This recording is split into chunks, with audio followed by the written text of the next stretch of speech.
just thinking about this term spiritual science, which I don't have a lot of time for. Well, kind of, yeah, kind of.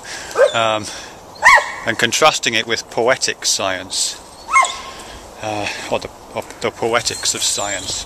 Perhaps that's a better way of looking at it. Because, as I say, I don't really understand the idea of spiritual science, or to the extent I do understand it. Sorry, my dogs are trying to get a squirrel down from a tree, wasting their time. Yeah, to the extent that I do have an understanding of a term like spiritual science, it's pretty idiosyncratic, and I'm not sure it would resonate with anyone else. So, if I get time, I'll talk about that. Come on, pups, come on. But poetic science, I think, makes sense, and I think it makes sense in a number of different ways, actually. I mean, first off, obviously, there's Dawkins there saying that science is the poetry of reality, and I think that's a really interesting thing to say. I mean, obviously, I guess it's intended to evoke a kind of aesthetic appreciation of science. I think that's what he's up to with that. But in an almost literal sense, I think it makes sense, given that by reality he's talking about the physical materialist world, the world that is apprehensible to scientific methods and to the senses.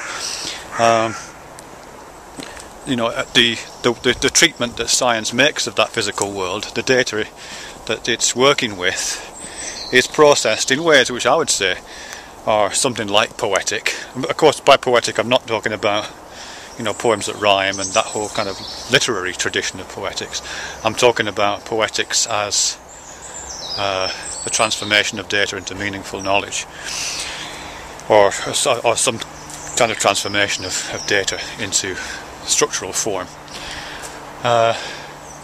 So yeah, and that's kind of what science does. You know, when science finds patterns in things and compresses the multiple examples of events into single theories or single equations or single paradigms or models or something like that, you know, that's a process which I would say is poetic. It's doing what poets do, broadly speaking. You know, poets take complex life events and then find images which compress those events. You know, often events and data which appear very disparate. I mean, that's what poets do, and that's what scientists do, very different ways. But there's something poetic about those things. So that's the first sense in which I think it makes sense to say that science is poetic. So there is a poetics of science, or science is itself a form of poetry, albeit a very strict poetic form, which has a very specific relationship to lived experience in the physical world. It isn't to undermine or contradict the reality of the world it describes. The other kind of sense of poetic science, I think, is I think it comes out of one of the best examples I saw of that recently is the video on YouTube by the Corti. I'm not sure if that's pronounced right. The Corti. I'll find a link to it somewhere. But yeah, I don't know if you ever watch my videos of the Corti, but yeah, it's a really nice piece of writing and a really nice performance, that piece of writing. And it's about how science views the world and kind of how poetic it is. And if I remember it rightly, I haven't watched it for a little while, it sets up one set of scientific explanations of the world, how science describes the world, and then revisits it and says, well, actually that's not really how science views the world, it views it in this way, and then it talks about a slightly different, more kind of more user-friendly way, in a sense, a more positive, optimistic, more human way of looking at it, perhaps. But it's the same. The point is that it's the same data. I mean, in neither of those descriptions is the actual data that science produces, and neither of those poetic descriptions. In the actual data that science is producing isn't questioned and put into contradiction. Both descriptions of the world as a universe as a kind of impersonal, decentered, inhuman, accidental, terminal place and the alternative view of the universe as a place which is only apprehensible. Even concepts like apprehension only become meaningful when there is something to apprehend it, something like human cognition, human consciousness. I mean, both those views are absolutely accurate. There's no dispute about that. They just treat the data in a different way, and those treatments of the data are ultimately poetic treatments. They're treatments which represent that data in forms which structure it in ways that have different effects when we hear it.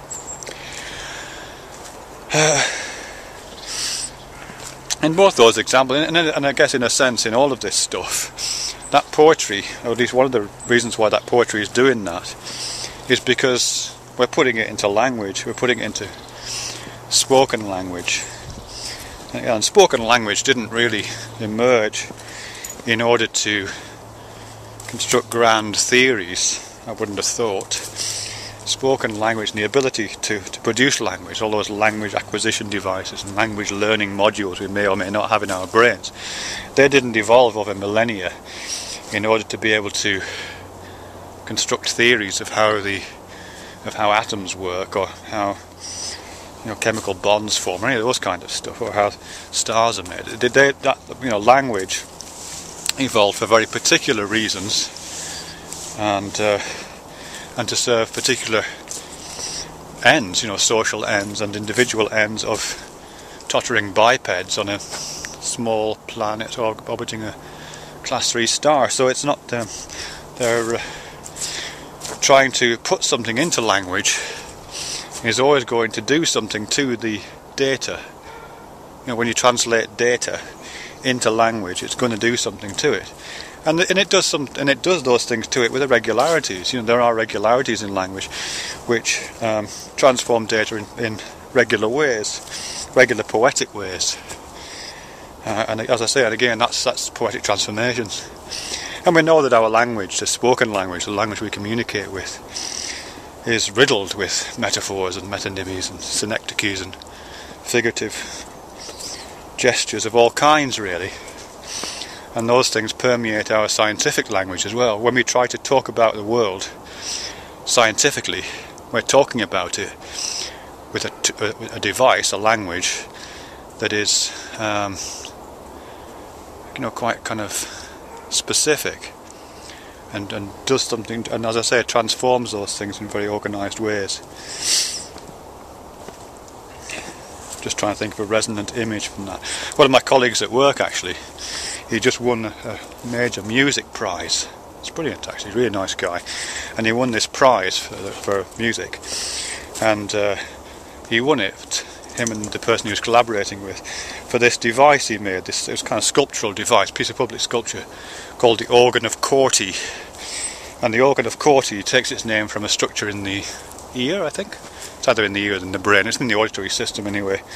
And the organ of Corti just processes auditory sounds and does something with them.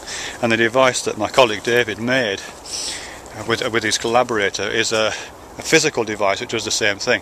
It looks like a series of columns hanging in space, and you put this large sculptural object near sound generating sources.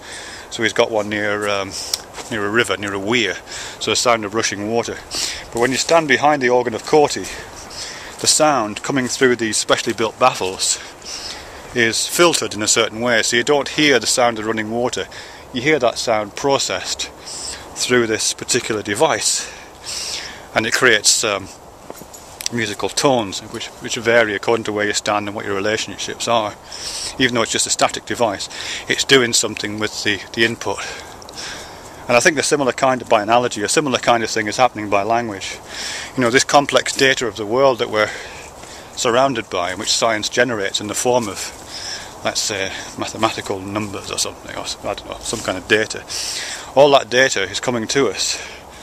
When we try to slam that through the organ of language, it filters and mutates and shapes and constrains and combines and compresses and does all the things that poetry does, really. So I think that's another way in which science inevitably becomes poetry at a certain point. And again, just to reiterate, that doesn't in any way contradict or threaten its empirical status. It just recognises that empiricism, when put into language, is a genre of poetics, I would say. So I'm completely on board with the idea of poetic science. Spiritual science, I'm not so sure about. I'll make another video about that, because as I say, I think there is a way in which I can understand it, but it is idiosyncratic and easily misunderstood, so I'll leave that for another time.